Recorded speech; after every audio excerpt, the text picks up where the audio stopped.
guys, how you doing? How you doing? Uncle Craig here on the Thai farm in Thailand, if you didn't know already. And so it is a very nice, cool day today, and I'm happy about that. Although it is overcast, so we're gonna probably expect some rain later today. But it's one of those days where, again, I pretty much don't feel like doing anything. I think I made three or four videos that I haven't posted because I just didn't, you know. Usually I try and watch my video before I post it, and if I do that, or when I do that, and, you know, if I don't like it or whatever, if I get a bad vibe or something, or if I'm not happy with it, I just don't post it. You know, use it in the archives for maybe little clips of it or this or that, I don't know. But, you know, making videos for YouTube is a unique kind of task, I think. For most all the videos I watch, most of them, you know, the people that are making the videos are really, well, I don't want to say good at it, but what they're doing is they're putting in the effort. They're putting in like effort to go, hi, how are you? And, you know, and say, and really kind of promote their video and their self or whatever, I don't know. But, you know, I can't do that, man. Most of my videos, I'm quite lethargic, and I recognize that. Actually, many people have commented on that, and I'm not worried about that, because that's how these videos are from here on the Thai farm. It's pretty laid back. I mean, that's the life I'm kind of promoting, really, is this rural lifestyle on a Thai farm in a country not my own. As a retired person on, and I can probably say on a low income, not by Thai standards, but you know, I do see other guys that are retired, and they're retired in Thailand, and they're pulling in like 10 grand a month. Their retirement is like over 100,000 US, and the average salary is not even that in America. But, you know, so they're able to make great videos and go around and, you know, buy the best equipment and all that good stuff. And I mean, I did fork out for my GoPro 11, but and I also forked out for my ZV-1, which I drowned with. I've said that before, but anyway, I still like it. You know, it's almost, I mean, I like making the videos. Like today, actually, in the morning, when I was eating breakfast, which what did I have? Raisin French toast, I think. I watched an old video that I posted about, like, one of my Tales from the Hoodie videos, and while I was watching it, you know, I literally didn't remember half the stuff I said. And so I guess for the most part, a lot of these videos I make, I enjoy the fact that I'll have them for a while, because I'm probably losing my memory, and I'll be able to go back and watch them, you know, and not so much look at myself, but listen to the story I told, or listen to, you know, information that requires me to kind of recall the event in my head. And it's not that I think that's important, but, you know, I do want to remember some stuff. I see a lot of videos about, you know, the guys are filming their dads or whatever, or their moms that got dementia or Alzheimer's or something. You know, the guy doesn't remember from 1 hour to the next, or day to the next. You know, I don't want to be that person, man. If I go down the road where I'm starting to not remember everything, then I'm gonna try and focus on remembering how to get in the car and get the hell out of here. Not Thailand, but, you know, life in general. One of the things I did notice this morning when I was walking around the farm was that there's a shitload of water in the canals today. So we haven't had a lot of rain. It's been, you know, sprinkling, you know, throughout the days here and there, but right now this water in the canal, this is pretty much chock full. I mean, you can probably see other videos, and maybe even when we first dug this out, you know, this was dug out with a macro, so it's pretty much a whole bucket deep through there. That's if I stood there, it'd probably be maybe well, certainly well past my knee, maybe about mid-thigh. And but this one's a little bit more shallow, but it's still probably, you know, past my knee or something. And it's carry on through all the way to the back of the property and then across.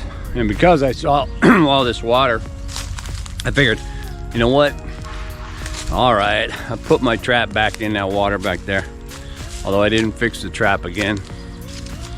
It's, you know, it's pretty beat up, but it still catches stuff. And with a lot of water, there's probably a better potential for it to catch other stuff. Although a lot of water also allows whatever's in there to kind of float and get back out of the trap. You know, what are you gonna do? Yeah, I still got to do more work on my bamboo here with my old wood. This is my wife's bamboo bridge, and you can see here, if you don't know this already, from Thailand, you know, but these little guys right here are the eggs of snails. So yeah, we got papaya trees my wife planted. Looks like there's 1, 2, 3, 4, 5. What she's got here, 6, 7, 8, 9, 10. Man, we're gonna have some boatload of papayas. We already do on the other side over there. This is my wife's garden area that I built. She hasn't been that good, honestly, about removing the weeds amongst the vegetables. So this is, as you know, cilantro, and that's a weed. This is actually dill, and there's a whole bunch of dill there mixed in with a bunch of the weeds. You know, yeah, I could do it, and I probably will do a little bit of it because I like the, you know, the cilantro and the dill. We do have lettuce. The lettuce is growing as well. Definitely able to eat that. There's different kind of lettuce over here.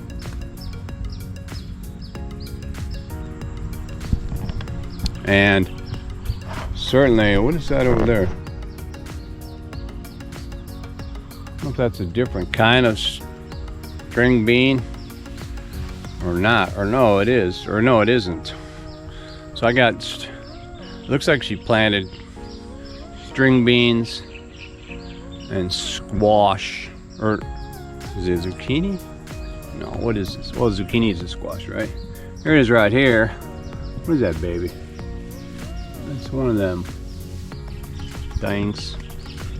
There's green beans. I like these. This one's kind of old, so she hasn't plucked any. She did pick a whole bunch before. Yeah. That's actually very good. So we got squash going on over there, and we got green beans going on over there. Yeah. Of course, out here, that's your. Whoa! I didn't even see that. Geez, look at that, man. Nice. Looks like I'm gonna have to barbecue some of them peppers. Though that papaya tree is already flowering, which means it's gonna have fruit anytime now. And of course, I'm glad to see that the plumeria tree survived. I bought 2 new of these big old black heavy duty tarps, and they're black and they're thick and they absorb a lot of heat. So after I bush cut all this stuff down, lay these tarps down, and it will actually, you know, just kill the root systems and whatever of those weeds that were there. The pond, remember, I think I showed just my last video, the pond water rising, and now, damn man, it's even more. It's like barely, I don't know, what did I do? I think I showed it over here. I'm gonna have to look at that, see if it's the same. I think it's actually higher. Yeah, I think the water's getting higher, man. It looks pretty high. It looks almost like the highest point, even from the old marks. Those are old posts, right? So the old marks were there, and it looks like those old marks are even wet. So because that's wet, I think the water might have even dropped just a little bit. Yeah, because I'm looking over there, and that's wet, so maybe it dropped a little bit. I was out early this morning, and early this morning it was right up under the piece of wood here on the side of this bridge, and so I was like, dang man, I think it's gonna, it's a little bit lower maybe, and that shows me that the dang, you know, at the water table underneath, you know, it can actually push up and raise the level of water in the pond and lower it in probably real time. I bet you I could set my phone over there, as long as I had the power source plugged in, and do the time lapse and watch that pond go up in the morning and down maybe in the late morning, and then up again maybe late afternoon. I also see that the rice now has plenty of water. It didn't have, like, the water, we're worried that it didn't have enough water, and then, you know, because the canals were heavy, it actually started yesterday.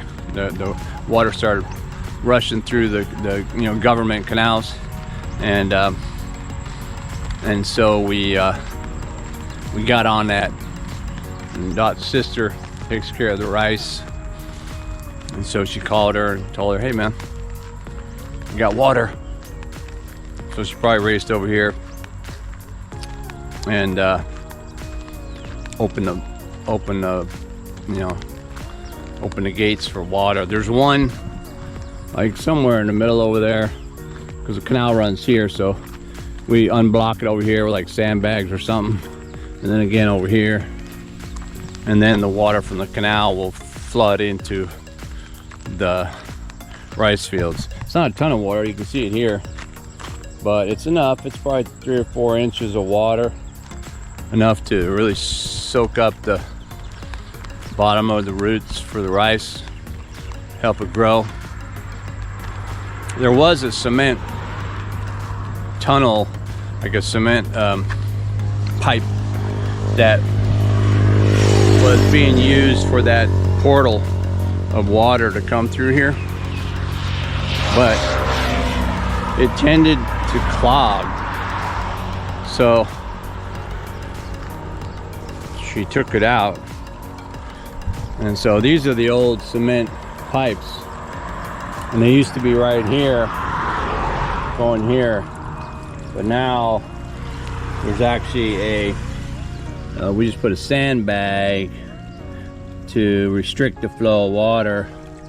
I don't know, maybe she didn't come out yesterday, and this is just residual water. The water was higher, you can see right here, it was probably this high this morning, so maybe they have you know, upstream or whatever, maybe they slowed the flow, because this morning when I came out it was definitely high, and I was like, whoa dude, nice, a lot of water.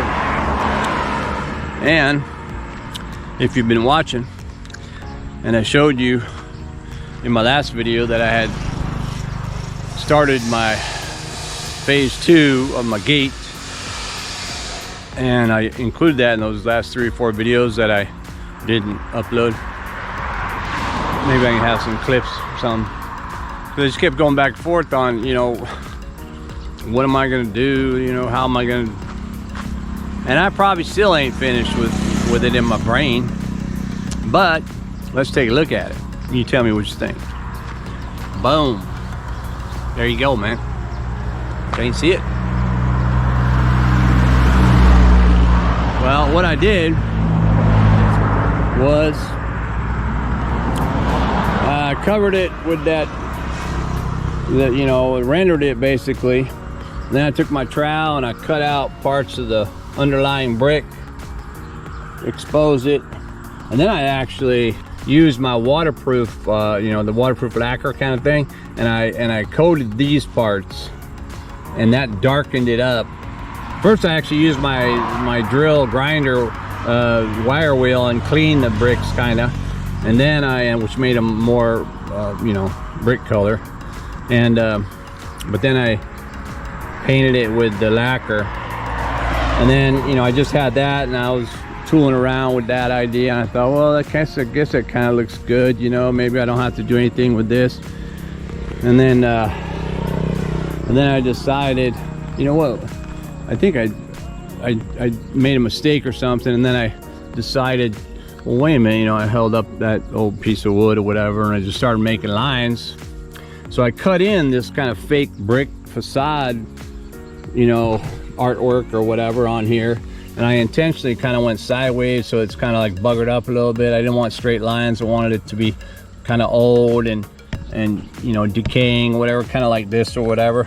Because, and actually over here, I actually even, what I did was I put the lacquer, the waterproof stuff on this side to see how the brick looks, you know, to see how this looks darkened against the red brick. Although I haven't knocked out a section, I can't get a real visual idea of how that's gonna look unless I knock out some more and then maybe do a larger piece of just that.